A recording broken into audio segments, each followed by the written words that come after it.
how the club as Manchester United, after suck Ole, they bring sport directive Ralph Rangnick, which is something that nobody understands. This guy is not even a coach. You got a lot of problems, don't you?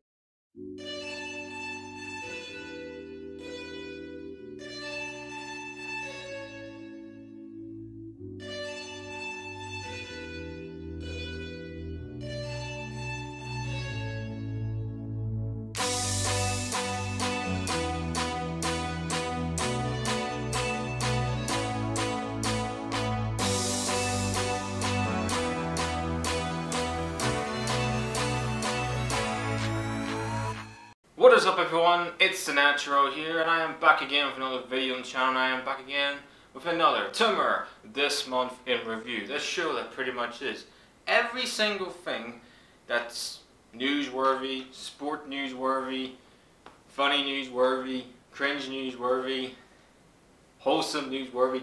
Pretty much every single thing that happened in a month goes into this very video and very show. So, without further ado, what has happened in the 11th month of the year, that is November of 2022? The FIFA World Cup, the biggest sporting event that happens every 4 years, is in a country called Qatar. Your change, sir. We're working on that roach situation, I swear to God. Yeah, you should see the hospital. This FIFA World Cup of 2022 has been riddled with controversy literally since Qatar were the host nation back in 2010. And we go all the way back to 2010, and we're going to dive into this history of how Qatar actually are the hosts of this World Cup in 2022.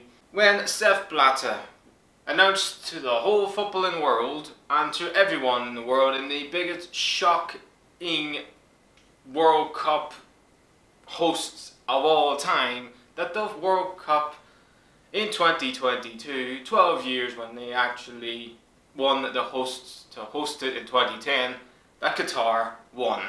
And it went shockwaves throughout the whole footballing world. I remember when Qatar actually won the rights for the World Cup in 2022.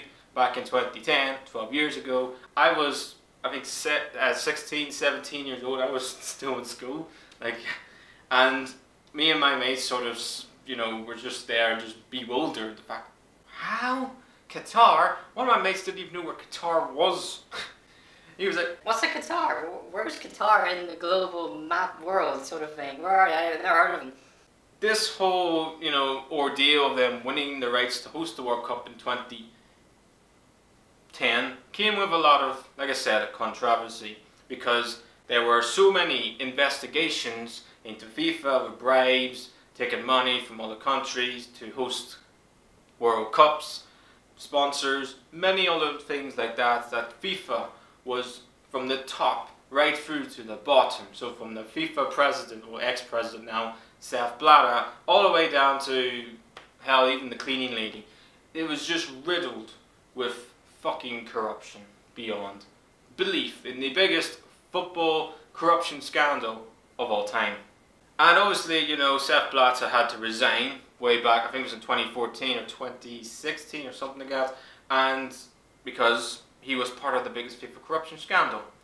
But the Qatar World Cup still happened. No one really said that we're going to, make sure this World Cup is banished and it will never be in Qatar. Or, let's give it to the other countries that are actually part of that bids to host the 2022 World Cup. Obviously, you can't give it to America because they're getting the 2026 one, which meant you could have given it to Australia, which were the favourites to win the 2022 World Cup. They had everything set. They had the stadiums, they had the infrastructure, they had everything, Australia, to host the World Cup. And let's not forget, they are a footballing nation. Their nation has qualified to multiple World Cups, while Qatar has never qualified for one. This World Cup in Qatar, which FIFA actually bribed for, It's not going to be a summer World Cup. No, this World Cup is being played in winter. Yes, a winter World Cup. You fucking hear it first. Because I still can't. It just doesn't feel right. You know, it's like, I don't know, celebrating Christmas in the summer. It's just, I don't know. It's just odd. It just doesn't feel right, sort of thing. And the fact that this is not just going to be a Winter World Cup, if you actually go back to 2010, when Qatar were the host country to host the World Cup in 2022, there was only one football stadium that was actually built in Qatar. They had no other football stadiums. They didn't even have a lot of hotels. They hardly had any transport. They had absolutely nothing whatsoever in that country. I am sort of, you know, saying a lot of negative things you could say about this World Cup and about Qatar. This has nothing to do with me hating on Qatar as a country. Not whatsoever. But this is me hating on FIFA. And this whole video is all about FIFA. Because FIFA single-handedly think that, oh, this World Cup is going to be a great World Cup. This World Cup is going to help in inclusion. It's going to help Qatar. It's going to help everything. It's not really. At the end of the day, FIFA and this World Cup is like a circus. You go from one venue to the next. But look at the last World Cup in Russia, which was a great World Cup, by the way. But look at Russia now. Look at the state that country, you know, is now with the whole war in Ukraine. And if you look at 2014, when Brazil hosted the World Cup, they were protesting before the tournament even started because they were outraged the fact that FIFA took all the money for building the stadiums, including one in the middle of a rainforest, which, by the way, has not been used since the 2014 World Cup. Hell, that fucking stadium may as well just be a massive swamp fest for alligators. Because who the fuck is going to play football in the middle of a rainforest now? It's actually embarrassing. The biggest atrocity going into this World Cup is the fact that FIFA single-handedly and the Qatar, you know, whole country have no respect for the migrant workers. Over 6,500 migrant workers have died even before a ball was kicked in Qatar. Like, that is fucking deplorable beyond, it's just ridiculous to say the least.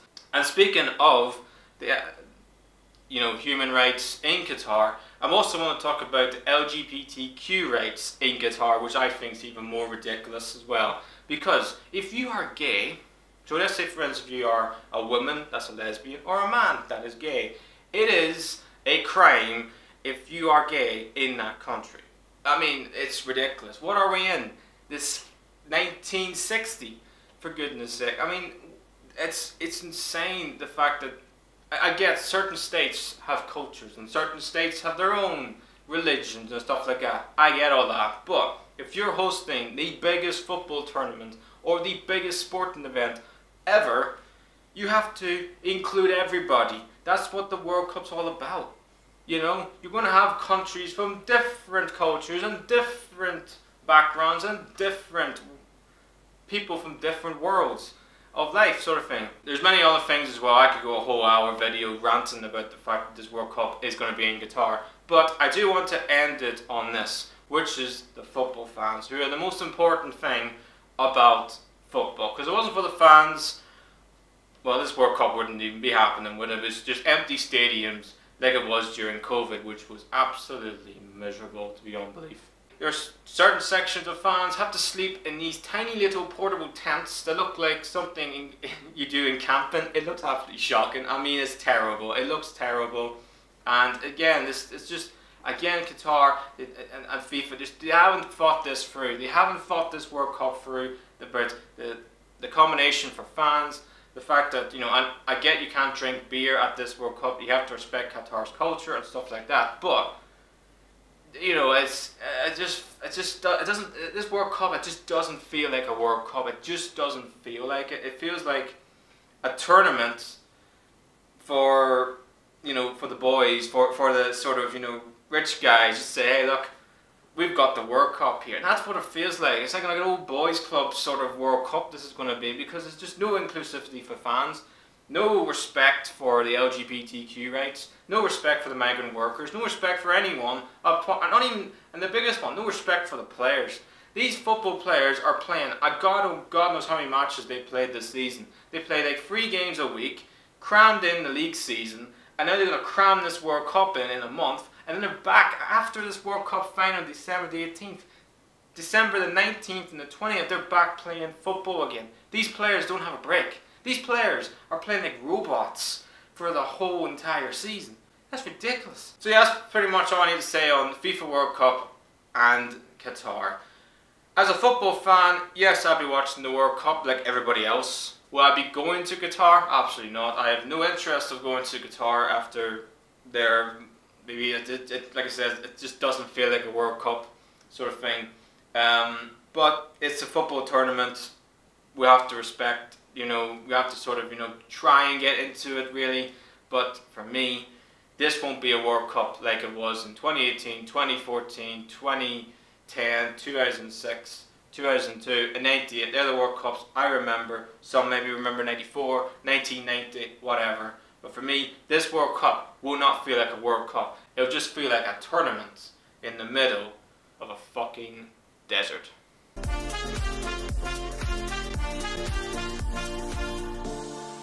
Bismillah! Mexico! Yes! Canada! Oh, Canada! Oh! Son of miracle! Sounds like a wanking machine. Another one! Netherlands! Mexico! North Korea!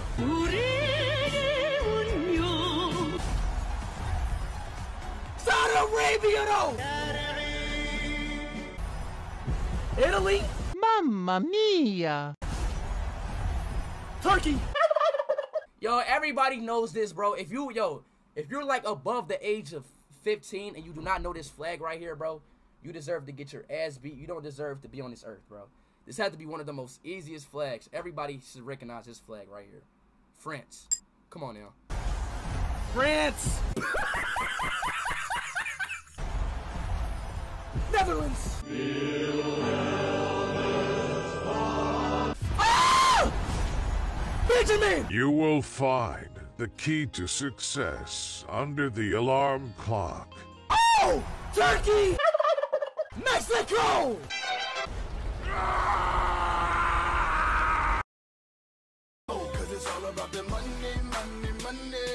Elon Musk has bought Twitter, and Lord above, is it crashing and burning right now.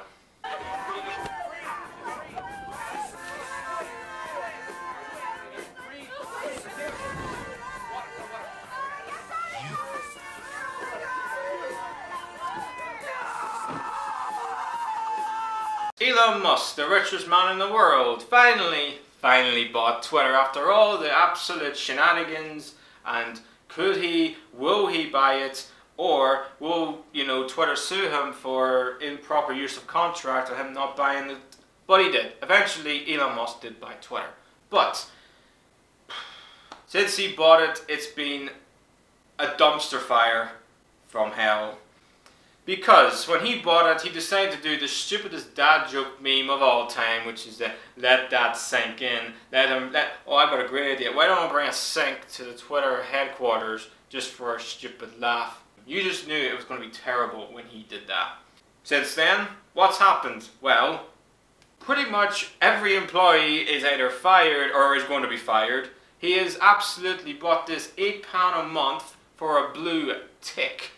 Why the hell? What's a blue tick going to do to your life? Sort of thing. Is it going to, pay your mortgage? Is it going to, cheer you up when you get out of bed every morning when you're just there groggy and exhausted and tired and you think, oh, what's the point of getting up today?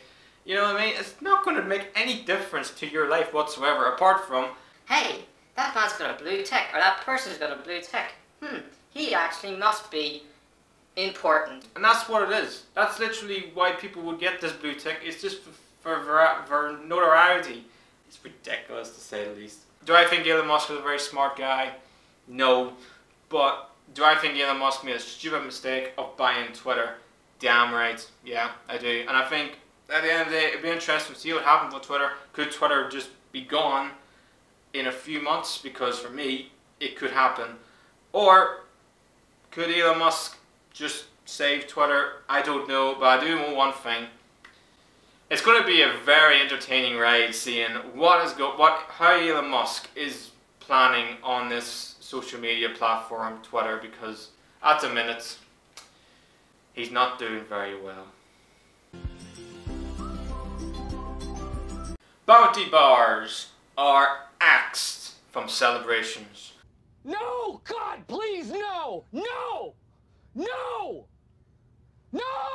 This story got so many people triggered, and I mean a lot of people triggered, the fact that bounty bars are no longer going to be in celebration boxes. Yeah, you know, like, I'm not really fussed because A, I don't really like bounty, and B, I don't really care. Torches! Get your torches! Pitchforks! Can't be an angry mob without pitchforks! Is it going to make a difference to my life, the fact that celebrations are not going to, or bounty bars are not going to be in celebration anymore? Absolutely not. I don't like bounty bars. I think chocolate and coconut should be, it's sort of like pineapple on pizza. It's like, some people like it, some people don't. Me, I absolutely hate it, sort of thing. I hate pineapple on pizza, and I do not like bounty bars. I don't care if I triggered a lot of people who actually do like bounty bars. I absolutely don't. But look, at the end of the day, it doesn't really make a difference if it's in the celebrations or if it's not in the celebrations. At the end of the day, it's just a bar of chocolate in a pack of chocolates.